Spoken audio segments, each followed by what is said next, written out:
आदरणीय धुळे शहराच्या माजी नगरसेविका मंगलाताई अर्जुन चौधरी धुळे शहर यांनीही कृपया व्यासपीठावर यावं। ऋषिकेश काकाजी शर्मा यांचा सुद्धा आज भारतीय जनता पक्षामध्ये प्रवेश होतोय।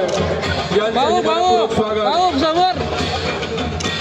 धुळे शहराचे आपले माजी नगरसेवक रामदास भाऊ प्रकाश रतनमाळे महाराष्ट्र ठाकरे सेना विजय दयाराम पाटील वरखेड्याचे माजी सरपंच यांचा सुद्धा आज भारतीय जनता पक्षामध्ये प्रवेश आहे। शक्ती अप्पा काळे हे सहाय्यक पोलीस निरीक्षक आहेत। हरिश्चंद्र रघुनाथ माळी यांचा सुद्धा आज भारतीय जनता पक्षामध्ये प्रवेश होतो आहे। विराज रघुनाथ देवरे सामाजिक कार्य आदरणीय बाबासाहेब डॉक्टर राजवर्धनजी कदम बांडे या सर्व मान्यवरांच्या साक्षीने आज भारतीय जनता पक्षामध्ये प्रवेश होतो आहे। आणि सर्व मान्यवरांचं भारतीय जनता पक्षामध्ये हार्दिक हार्दिक स्वागत सुस्वागतम। आणि ज्यांचे प्रवेश होत आहेत त्यांचे प्रमुख लोकांची नावं घेतो आणि त्यांचं मनापासून भारतीय जनता पक्षामध्ये स्वागत करतो।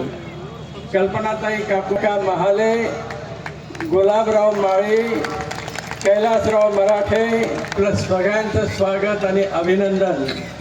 या सगळ्यांनी जो प्रवेश केला तो लोकसभेच्या आधी केला असतं तर बरं झालं असतं। बरं काय हरकत नाही, देरसे आहे दुरुस्त आहे। टिफिनची तिकीट घेऊन रोज सकाळपासून आपल्या प्रचारासाठी येणार आहे। कारण आम्हाला माहित नाही की तिकीट कोणाला मिळणार आहे।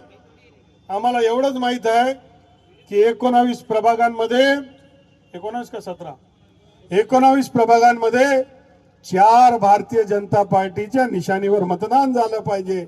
आणि म्हणून आजपासूनच आम्ही प्रचाराला लागलो की आपली निशाणी कमळ कमळ आणि कमळ याला मतदान द्या। आणि त्या प्रचारासाठी आम्ही लागलोय।